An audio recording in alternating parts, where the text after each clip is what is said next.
guys, this is Marnie. I wanted to show you how I cast on.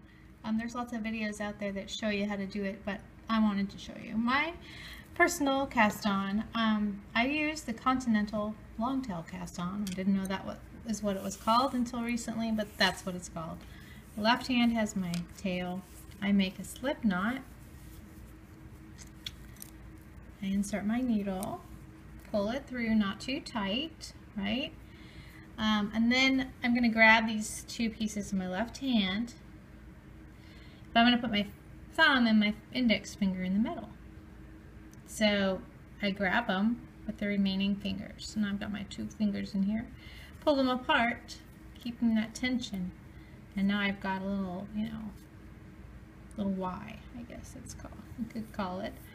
And so with that, I then grab this yarn and that yarn and pull through. So I go on the left side of this yarn around my thumb and the right side around the yarn on my finger. Okay, so it's left side, right side, pull. Left side, right side, pull.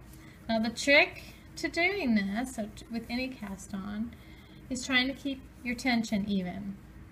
You don't want to pull too tight because see, that's a little tight right there. It'll be harder to start with. This is a little bit better here. Another trick you can do, I'll just do a couple more so you can see how quick and easy that goes. Look at that, it's beautiful. And if you're just kind of pay attention to your attention, and you got a great start.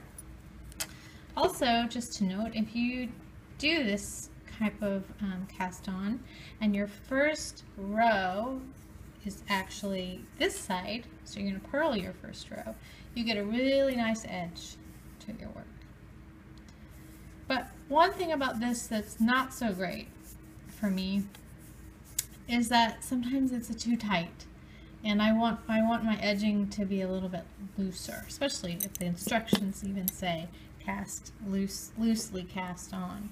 So if it's too hard for you to loosely cast on like it is for me, then I take 2 needles and then I do the same technique, only using 2 needles, and that way I can pull it in tight, because I guess I tend to sort of have a tighter tension.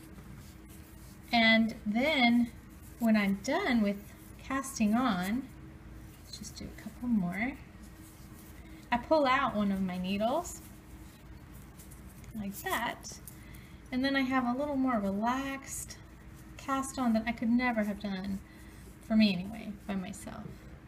I mean, just another option, especially if you have really thin yarn. I find this to be very useful and easier than to have the stitches be a little bit loose on the needle when I start.